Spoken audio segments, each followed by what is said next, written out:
Hey, it's great to be back with another installment of Julie's PR Patter. I'm really delighted to have my special guest today, my friend Amelia Chan. Amelia Tran. Boy, I can't get the words out this morning, Amelia. Amelia is an award-winning marketing leader and change maker. I love that because I love talking about change and embracing change. She's got a track record of evolving teams and processes at global media agencies and industry leading tech companies such as Google, Shell, Bayer, and L'Oreal. Throughout her career, Amelia has become a trusted partner of her clients while managing multi-million-dollar budgets. And her passion for change is evident in everything she does. I know Amelia through a community group called Mosaic, which has brought so much value into my life, it's for digital marketers and small businesses. And she's also active in other marketing communities, sharing her millions of phenomenal resources and inspiring others to understand what work-life balance really is, what it means through her own experiences of finding it.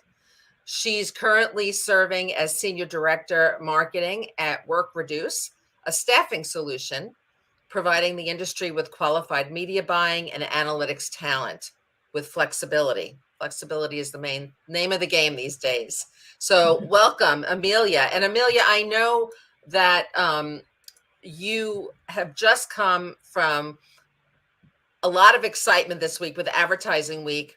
I know that it's such a big deal for people to get back together in person and be face to face. And I know you said you were a little hoarse this morning from all that great networking that you're doing. So why don't you start by telling us a little bit about what's happening at Advertising Week, and then we'll talk about the future of advertising without cookies. Yeah, sounds like a plan. And normally my voice isn't like this, but after 2 days of events, day and nights, it's getting there. But anyways, thanks, Julie, for the lovely introduction. And it's always a pleasure to see a familiar face.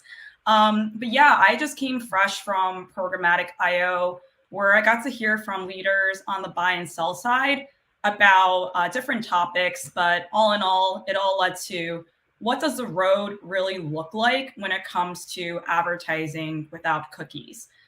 In addition to that, of course, like Adweek and NAB events were going on. So from like a nighttime perspective, there's just so many networking opportunities.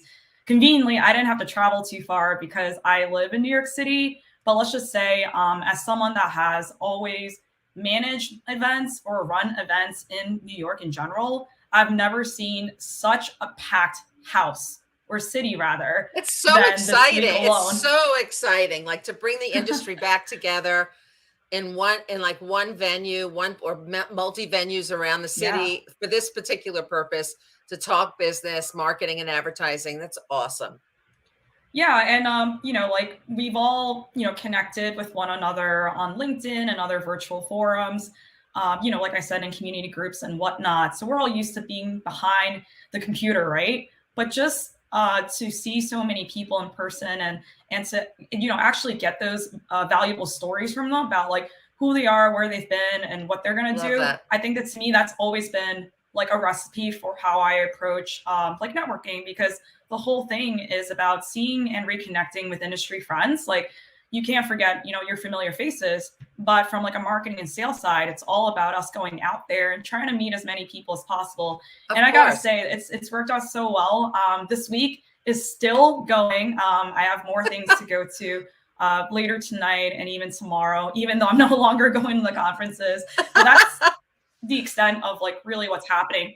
Like, even if you're not attending any of the conferences, like say, you are in ad tech or agency side or brand side of any sort, if you're in town, like this definitely is a good. This is the place to be, right? This is the place to be. That's phenomenal. Yeah, for sure. I hope your voice lasts. I think it will. I know your enthusiasm and passion will definitely carry you through. So let's start. Yeah, we'll use that. So just for everybody watching, what are digital cookies, Amelia? Can you explain that sort of in layman's language? Because I think people get confused about it. Yeah, and I love that you asked, especially when we were, talking about this. I still feel like there's a lot of confusion in the industry about like really what cookies are and what's really all happening. So we'll dive into a bit of that. Great. That's But like great. by definition, digital cookies are small blocks of data created by a web server while a user is browsing a website, and that cookie is placed on the user's device by the web browser. So there are actually multiple types of cookies, just like there are in our favorite dessert, chocolate chip, macadamia nuts, and whatnot.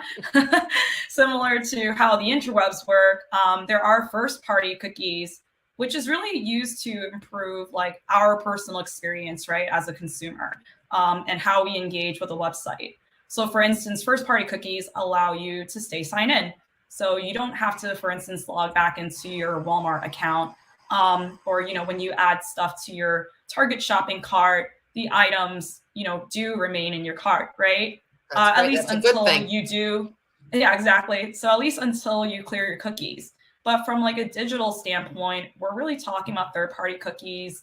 And as an advertiser that's worked on the agency side and on the ad tech side, this has been a really meaningful audience targeting tactic because advertisers like myself, and I'm sure all of you, have used cookies to collect data on their browsing habits, allowing us to then like retarget them with the most relevant and targeted content, or at least we really should be, right?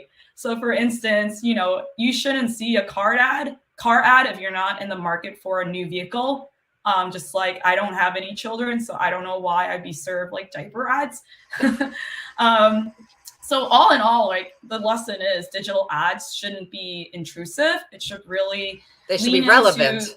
into, relevant, really lean into exactly what the user wants and what they need at that moment. And it should really enhance our browsing experience and be valuable to the end user. So this is why historically cookies have really been important. So I read that cookies are going to be phased out, and they're going to be phased out specifically by Google Chrome, which is the world's biggest web browser, in 2023. So what does that mean, and how will it affect us? How will it affect advertisers and targets audiences? Yeah, that's a great question. Right now, just to stream this, I'm using Google Chrome. Probably haven't used any other Me browser for too. as long as Me I can too. remember. I mean, it is the biggest web browser to date. And originally, just to like backtrack, it was supposed to be deprecated next year, which is 2023. But the latest news as of this summer says Google's actually delaying this deprecation until the following year, which is 2024. Just like anyone tuning in, I am also on the receiving end. Anytime there is an update, I make sure our industry really knows about it in case you miss type of thing. That's great. Yeah, so in 2020, just to go back in history, Google said it would end support for cookies in Chrome by actually early this year, quote unquote, like once it actually figured out how to address the needs of users, publishers, and advertisers, and come up with different tools to mitigate like actual workarounds. But the latest plan has really delayed it because I still think they're trying to figure out more about how to address the needs of the user, because it's a bit of a complex topic. As for why this is happening, I always like to say it's a hot mess. And I was just at Well, look, any change is disruptive, right? I mean, it's going to change a lot of things for companies, and so I can imagine, figuring out the best way to roll it out and introduce it's a big deal. Well, yeah, but it's more about like Google giving you a heads up, and knowing that there is an end date allows the industry to like push a little forward to find solutions, which we'll dive into as a way to wrap up this. But as for why it's happening, like I said, it's very, very complicated. Digital marketing itself is very complicated, which is why like WorkReduce has been in existence for 8 years to really help the industry solve what is the talent crises with our qualified talent, right? Just because there's really not enough like analytics and programmatic practitioners out there that really understands like hands on keyboard, like what this all means, how to really activate against it from like a strategy and tactical side. So I was, at Programmatic IO, listening to Google themselves on stage about this as well. So Google announced it would no longer support third-party cookies on its browser. And historically, Apple Safari and Mozilla's Firefox really never supported third-party cookies. So with this deprecation, the third-party cookie is pretty much, I like to say, rendered extinct. Wow. So, okay, you said that the deprecation is going to be delayed probably until 2024, but I'm sure, like you are, your company and a lot of other companies are starting to think about how they can prepare for this big transition. Yeah, exactly. There's a couple of things that, I've learned just from, speaking with industry friends, and of course, hot off like programmatic IO, like a lot of my notes really come from, leaders from the buy and sell side in general. So industry friends and anyone out there that I've talked to have predicted a rise in contextual targeting. And what contextual is, it allows brands to target their ads based on the content it would appear adjacent to. So for example, it could be ads on running shoes, on a news article about running, or it could be ads for laptops on a tech e-commerce site, right? Wherever there's, contextual relevancy. And this is done on contextual targeting through ad networks like Publif, AppLovin, and Undertone, just to name a few. Like for instance, like it makes sense that Undertone, I saw that they were one of like the sponsors of programmatic IO. And really what that means is it involves like segmenting ads based on parameters like keyword or website topics within those tools. And that said, contextual advertising in the 21st century is a much more sophisticated activity within the world of programmatic advertising, which allows for more precision than, say, a traditional ad in the sports section of your, I like to say, long lost local newspaper, right? Still, contextual targeting is just one way to target, and it's become increasingly data-driven and less reliant on cookie-based targeting. So in a way, like with the growth of contextual targeting, it's already made its way through so that advertisers aren't just like pulling this on and off switch of like, oh God, third-party cookies are being deprecated. What could I do? Contextual targeting has been around because all of these ad networks have made it a targeting option. That's great. Anything else you'd like to add about a future without cookies? Yeah, I think like to just kind of go off of what I last said, really honestly, most marketers like myself will use a combination of targeting solutions, and companies are actually trying to build alternative to cookies that replaces like the general concept of cross-site relevance while keeping privacy on top of mind. Privacy is a whole other thing, and we are not going to fit it into this morning. We'll talk about that another time. Maybe you'll come back. Maybe like way after Christmas. So one of the other solutions, and I love that there was this really senior leader from Triple Lift that gave a great presentation on first-party data. And I remember the session title was prioritize, prioritize, prioritize. Literally those 3 words repeatedly.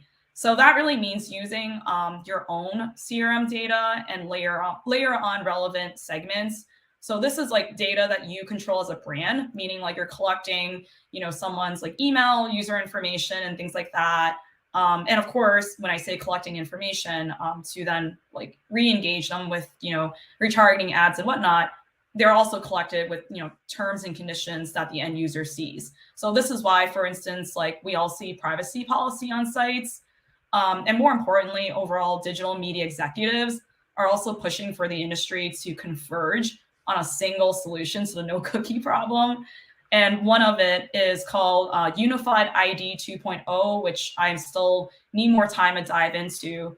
But in short, it's emerged as an early frontrunner. So it's like started with high profile brands, agencies, and publishers embracing like Unified ID 2.0 as a new industry standard.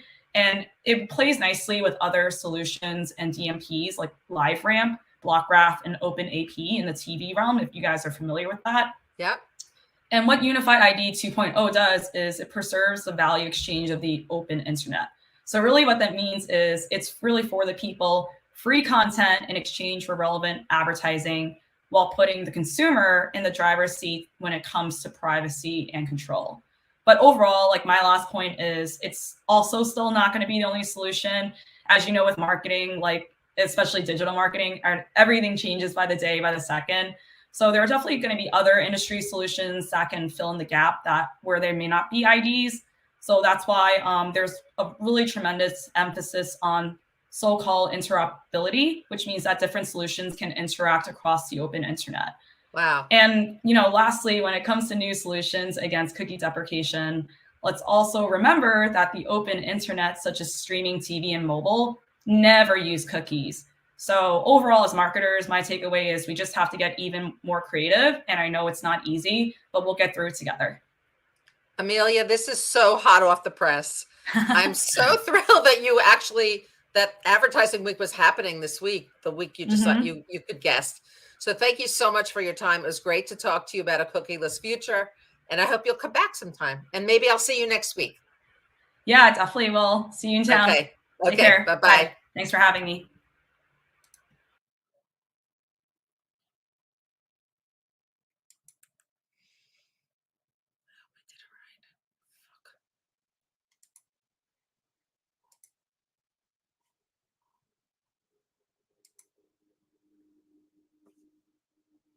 Didn't go live.